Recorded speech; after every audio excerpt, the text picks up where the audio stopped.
Presenting the classics of Sam P. Chaladurai. Sam P. Chaladurai அவர்களின் போதனை களஞ்சியத்திலிருந்து.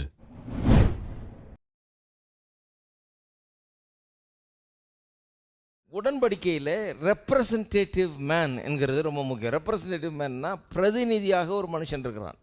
ரெண்டு ஜாதி உடன்படிக்கை பண்ணுறாங்கன்னு வைங்க, ரெண்டு ஜனம் உடன்படிக்கை பண்ணிக்கிறாங்கன்னா அந்த உடன்படிக்கைக்கு ரெண்டு ஜனமும் என்ன பண்ணுறாங்க, ரெண்டு பார்ட்டியும் ஒவ்வொரு சைட்லேருந்தும் ஒரு ஆளை பிரதிநிதியாக தேர்ந்தெடுக்கிறாங்க. அந்த பிரதிநிதி ரொம்ப முக்கியம்.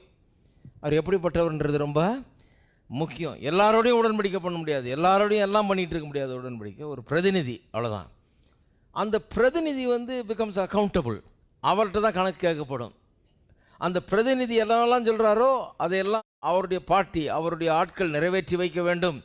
அந்த பிரதிநிதி அந்த ஜனத்துக்கே பிரதிநிதியாக இருக்கிறார். அவர் சொன்ன வாக்குத்தத்தங்களை அவர் நிறைவேற்றணும், அவர் செய்யணும், அவர் கடைப்பிடிக்கணும், எல்லாம் பண்ணணும். அப்போ இந்த பிரதிநிதின்றது ரொம்ப முக்கியம். இந்த பிரதிநிதியை பற்றி சில காரியங்களை சொல்ல போகிறேன். ஏனென்றால் இயேசு நம்முடைய பிரதிநிதியாக இதில் இருக்கிறார். மனு வர்க்கத்தின் பிரதிநிதியாக இந்த உடன்படிக்கையில் இயேசு இருக்கிறார். அதுதான் ரொம்ப முக்கியம். இப்போ பிரதிநிதின்னு சொல்லும்போது பிரதிநிதியாக வரக்கூடிய ஒரு ஆள் இந்த பூலோகத்திலே மனுஷனுக்கு பிரதிநிதியாக வரக்கூடிய தகுதி யாருக்குமே இல்லாதிருந்தது. ஏன்னா எல்லாருமே பாவிகள், எல்லாருமே குறைவுபட்டவர்கள், எல்லாருமே பாவத்தில் விழுந்து போனவர்கள். ஒருத்தரும் யோகியர் கிடையாது, ஒருவனும் நீதிமான் இல்லை என்று வேதம் சொல்லுகிறது. அப்படிப்பட்ட உலகத்தில், பாவத்தில் மூழ்கி கிடக்கும் உலகத்தில், மனு வர்க்கத்தில் ஒரு மனுஷன் கூட தேவனுக்கும் மனுஷனுக்கும் இடையே நடக்கப் போகிற இந்த உடன்படிக்கையில் மனுஷனுடைய பிரதிநிதியாய் நிற்க தகுதி பெற்றவன் ஒருவனும் இல்லை. மனுஷனுக்கு இப்போ உடன்படிக்கை பண்ண முடியாது தேவனோட. ஏன் பண்ண முடியாதுன்னா, நம்ம சைட்லேருந்து நம்மளை ரெப்ரசன்ட் பண்ணுறதுக்கு ஒரு தகுதியான ஒரு ஆள் கிடையாது. எல்லாம் பொய்யர்கள், எல்லாம் ஏமாத்து பேர் வழிகள், எல்லாம் பாவிகள், எல்லாம் யோகியதையற்றவர்கள். ஏன் யாருமே ஏற்றுக்கொள்ளக்கூடிய அளவுக்கு இல்லை. யாரையும் நம்பி இதில் இறங்க முடியாது. இந்த உடன்படிக்கை பண்ண முடியாது. நாமும் யாரையும் நம்பி அனுப்ப முடியாது. இவரை பிரதிநிதியாக வச்சுங்கன்னு நம்மளை கொண்டு போய் எல்லாத்தையும் கவுத்து விட்டு போயிடுவார் அந்த ஆள். ஆதாம் பண்ணான்னு பார்த்தீங்களா?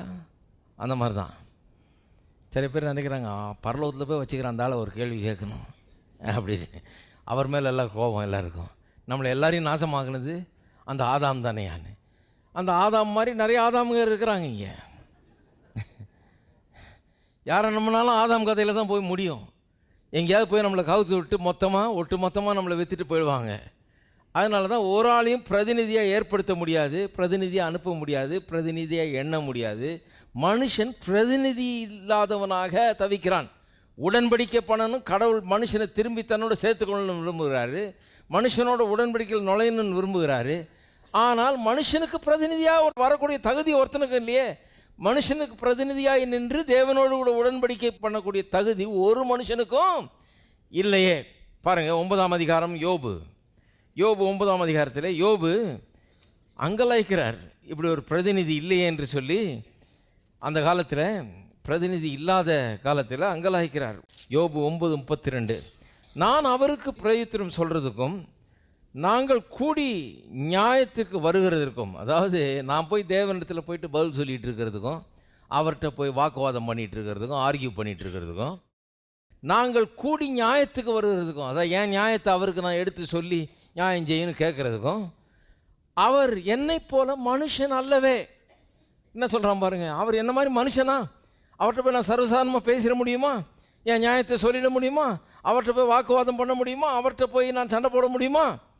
பாருங்க, அவன் வாழ்க்கையில் பல தீமைகளை அனுபவிச்சிருக்கிறான். குடும்பமே எல்லாம் ஒன்றும் இல்லாமல் போச்சு. சொத்துக்களெல்லாம் இழந்தான், எல்லாத்தையும் இழந்தான், சுகத்தை இழந்தான், எல்லாத்தையும் இழந்துட்டு நிற்கிறான். அவன் சொல்கிறான், கடவுள் மனுஷனாக இருந்தால் சண்டைக்கு போயிடுவேன் நான். எனக்கு ஏன் இப்படியெல்லாம் நான் என்ன தப்பு பண்ணேன்? எனக்கு ஏன் இவ்வளோ தீமை நடந்தது? நான் அவர்கிட்ட போய் வாக்குவாதம் பண்ணுவேன், சண்டை போடுவேன், கேள்வி கேட்பேன், அவர் பதில் சொல்ல, நான் பதில் சொல்ல, இதெல்லாம் நடக்கலாம். மனுஷனாக இருந்தால் பண்ணலாம். அவர் மனுஷன் அல்லவே. நான் போய் அவருக்கு பிரதித்திரம் கொடுக்கறதுக்கும், நாங்கள் கூடி நியாயத்துக்கு வர்றதுக்கும் அவர் மனுஷன் அல்லவே. அவர் மனுஷன் இல்லையே, அவர்கிட்ட நான் எப்படி டீல் பண்ணுறது? அவர் மனுஷன் இல்லையே அப்படின்னு அடுத்த வசனத்தில் சொல்கிறான் பாருங்க, எங்கள் இருவர் மேலும் தன் கையை வைக்கத்தக்க மத்தியஸ்தன் எங்களுக்குள் இல்லையே.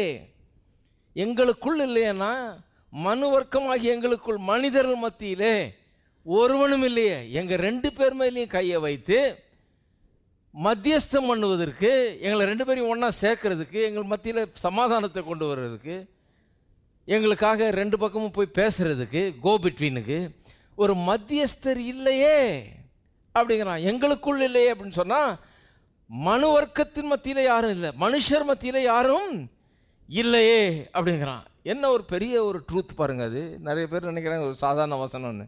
கிடையாது. அன்றைக்கு இருந்த ஒரு மாபெரும் தேவையை அவன் எக்ஸ்ப்ரெஸ் பண்ணுறான். என்ன சொல்கிறான்?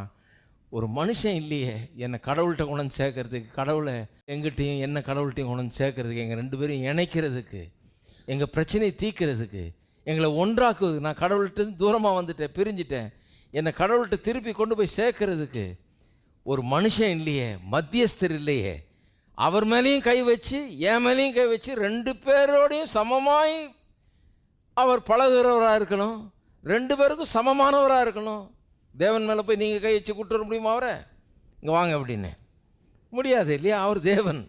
அவரை சும்மா அப்படி கழுத்தை பிடிச்சி இப்படி கூப்பிட்டு வர முடியாது. சொல்கிறான், எப்படி நான் கூப்பிட்டு வர்றது? அப்படி அவர் மேலே கையை வச்சு என் மேலேயும் கை வச்சு 2 பேரையும் வாங்க அப்படின்னு சொல்லி சமாதானம் பேசுகிறதுக்கு ஆள் இல்லையே. அப்படி ஒரு மனுஷன் இல்லையே, எங்கள் மத்தியில் யாருமே இல்லையேன்றான். அப்போ ஒரு உடன்படிக்கை நிறைவேற வேண்டும் என்று சொன்னால் அப்படிப்பட்ட ஒரு மத்தியஸ்தர், அப்படிப்பட்ட ஒரு ரெப்ரசன்டேட்டிவ் தேவைப்படுகிறது. ஒரு ரெப்ரசன்டேட்டிவ்னா ஒரு சாதாரணமான நினைக்கக்கூடாது நம்ம. அப்படிப்பட்ட ஒரு அசாதாரணமான ஒரு ஆள் தேவைப்படுகிறது. சுவிசேஷம் என்றால் என்ன? தேவன் அப்படிப்பட்ட ஒருவரை நமக்காக ஏற்படுத்தி தந்திருக்கிறார் என்பது தான் சுவிசேஷம். இல்லையேன்றாங்க. கடவுள் சொல்கிறாரு, ஆமாம் இல்லை, நான் அதுக்கு ஏற்பாடு பண்ணியிருக்கிறேன், அதுக்கு என்னுடைய குமாரனை அங்கேருந்து நான் அனுப்ப போகிறேன்.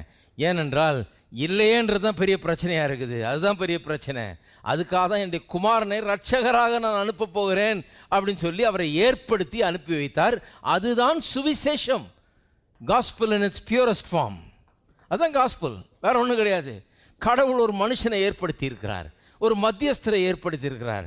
நம்ம மத்தியில் யாருமே இல்லை, நம்ம ஆட்கள் யாருமே கிடையாது. ஒரு மனுஷனும் என்னை கடவுள்கிட்ட கொண்டு சேர்க்க முடியாது.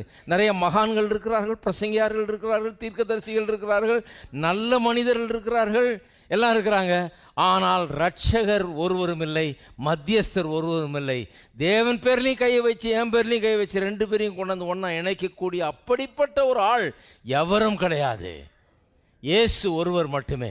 அதனால தான் இயேசு சொல்லுகிறார், நானே வழியும் சத்தியமும் ஜீவனுமாய் இருக்கிறேன், என்னாலே அல்லாமல் ஒருவனும் பிதாவினிடத்தில் வரான்னு சொல்கிறது நிறைய பேர் புரியுறதில்லை. என்ன அவரால் மட்டும்தான் வர முடியுமா? நாங்கள் எங்கள் ரூட்டில் வருவோம். ஒருத்தர் சொல்கிறாரு, உங்கள் ரூட்டெல்லாம் வராது. பாருங்க, புரிந்து கொள்ள வேணும் என்ன சொல்கிறாருன்னு புரியும். சும்மா கோவப்படக்கூடாது. என்ன அவர் ஒருத்தர் தான் ரூட்டா, அவர் மூலமாக தான் வரணுமா? என்ன சொல்ல வர்றாருன்னு புரியணும். மனுஷர் மத்தியில் கடவுளையும் மனுஷனையும் இணைச்சி வைக்கிறதுக்கு ஒரு ஆள், அப்படிப்பட்ட யோகியதை உள்ள ஒரு ஆள், தகுதி உள்ள ஆள் இல்லை. நான் ஒருவர் தான். அதற்காகவே நான் ஏற்படுத்தப்பட்டிருக்கிறேன், அதற்காகவே அனுப்பப்பட்டிருக்கிறேன். நான் ஒருத்தன் தான் அதை செய்ய முடியும்.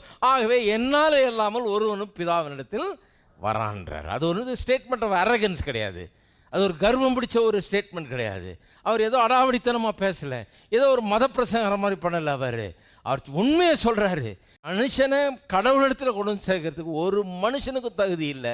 எல்லாரும் பாவம் செய்து ஏகமாய் கெட்டு போனார்கள். என்னை கடவுள் அதுக்குன்னு ஏற்படுத்தி அனுப்பிச்சிருக்கிறாரு. நான் ஒருத்தன் தான் கொண்டாட முடியும். தேவனிடத்தில் மனுஷனை கொண்டாடுறதுக்கு நான் ஒருத்தன் தான் கொண்டாட முடியுன்றார். அதில் என்ன தப்பு இருக்குது?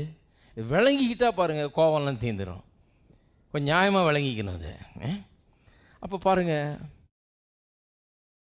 தேவன் அப்படிப்பட்ட ஒரு பிரதிநிதியை நமக்காக ஏற்படுத்தியிருக்கிறார், ஒரு மத்தியஸ்தரை ஏற்படுத்தியிருக்கிறார். அதுதான் சுவிசேஷம். இந்த இயேசு கிறிஸ்துவை குறித்தது இந்த சுவிசேஷம். இந்த மத்தியஸ்தருங்கிறது கோ பிட்வீன், அதாவது 2 பேருக்கு இடையே போய் சமாதானத்தை ஏற்படுத்துகிறது. இந்த கோ பிட்வீன் ஆள் எப்படி இருக்கணும்? தேவனோடு சமமாய் பழகக்கூடிய ஆளாக இருக்கணும், மனுஷரோடையும் சமமாய் பழகக்கூடிய ஆளாக இருக்கணும். இங்கே தான் பிரச்சனை பாருங்கள். தேவனோடு சமமாக இருக்கிற ஆள் யார்? நான் சொன்ன மாதிரி கையை வச்சு கூட்டுவாங்கன்ற அளவுக்கு இருக்கிற ஆள் யார்? இயேசுவை குறித்து சொல்லப்பட்டிருக்கிறது, அவர் தேவனோடு சமமாக இருந்தாலும் அந்த சமமாக இருக்கிறத ஒரு கொள்ளை பொருளாக எண்ணாமல் அவர் எல்லாத்தையும் திறந்து மனுஷ ரூபம் எடுத்து இந்த பூமியில் வந்தார். அப்போ அவர் என்னவாக இருந்தார்? தேவனுக்கு சமமாக இருந்தார். அவருக்கு ஈக்குவலாக இருக்கிற ஒருவர் அவர். தேவனோடு ஆங்கிலத்தில் சொல்லித்தரும்போது இப்படி சொல்லித்தர்றாங்க, கோ ஈக்குவல். தேவனோடு சரிசமமானவர் அவர். அப்படி இருக்கிறவர். அதுதான் இயேசுனுடைய விசேஷம் பாருங்கள். அவர் சரிசமமாக இருக்கிறவர். யாராவது தேவன் மேலே கை வச்சு இப்படி கூட்டு வர முடியும்னா அவர் தான் பண்ண முடியாது, வேறு யாரும் பண்ணவே முடியாது. ஏனென்றால் அவர் தேவனுக்கு சரிசமமானவர். அதே நேரத்தில் மனுஷ ரூபம் எடுத்து மனுஷனாக வந்தபடினால மனுஷனுக்கும் சரிசமமானவர் அவர். மனுஷரோட மனுஷராகவும் அவர் இருக்கிறார். நம்ம போல ஒருவர் அவர். இது அப்படியே புதிய ஏற்பாட்டில் பவுல் அப்போஸ்தலன் எப்படி போதிக்கிறார் பாருங்கள். 1 தீமோத்தேயு எடுத்துக்குவோம், 2ஆம் அதிகாரம். யோபு என்ன சொன்னால், எங்களை 2 பேரும் மேலேயும் கை வைத்து எங்களை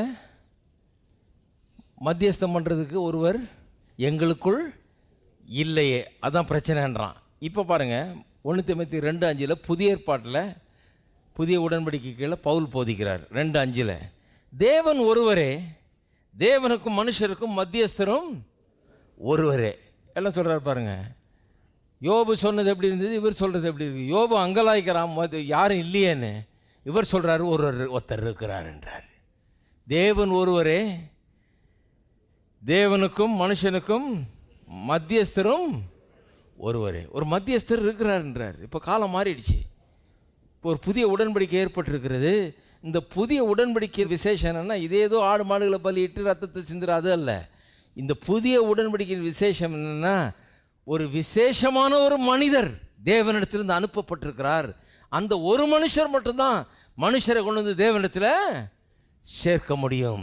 அப்பேற்பட்ட ஒரு யுகத்திலே காலத்திலே நாம் வாழ்ந்து கொண்டிருக்கிறோம். தேவன் ஒருவரே, தேவனுக்கும் மனுஷருக்கும் மத்தியஸ்தரும் ஒருவரே. எல்லாரும் சொல்லுவோம், மத்தியஸ்தர் ஒருவரே. பவுல் அப்போஸ்தலன் அதான் சொல்கிறார். சிலர் கேட்டவுடனே கோபம் வந்துடும், அது நான் அவர் ஒருவர் தானா? கொஞ்சம் நியாயமாக கவனிங்க, என்ன சொல்கிறாருன்னு கவனிங்க. இவர் தேவனால் ஏற்படுத்தப்பட்டு அனுப்பப்பட்டவர். அவர் ஒருத்தர் தான், அவர் தான் கொண்டாட முடியும் கடவுள்கிட்ட அப்படிங்கிறாரு. மத்தியஸ்தர் ஒருத்தர் இருக்கிறார்ன்றார். அப்போ நான் சொல்லுகிறேன், உங்களுக்கும் எனக்கும் இடையே நின்று நம்மை கடவுள்கிட்ட கொண்டு வந்து சேர்க்கக்கூடிய ஒருவர் இன்றைக்கு இருக்கிறார். யாரும் கடவுள்கிட்ட தூரமாக இருக்க வேண்டியதில்லை. நான் வர முடியுமான்னு யோசிக்க வேண்டியதில்லை. என்னை அங்கே கொண்டு போய் சேர்க்கக்கூடியது யாராவது இருக்காங்களா, யாரும் இல்லையே என்று அங்கலாய்க்க வேண்டிய அவசியமே கிடையாது. மத்தியஸ்தர் ஒருவர் உண்டு. இந்த மத்தியஸ்தர் என்ன பண்ணுறாரு, முதல்ல எங்கேயோ இருக்கிற உங்களை, தூரமாக இருக்கிற உங்களை, பாவியாக இருக்கிற உங்களை கொண்டு வந்து பரிசுத்தமாக இருக்கிற இந்த தேவனோடு கூட கொண்டு வந்து இணைக்கிறார். அந்த வேலையை முதல்ல பண்ணுறார் அவர். இவர் ஒருத்தர் தான் கொண்டு வந்து சேர்க்க முடியும், அவர் ஒருவரே. சரி,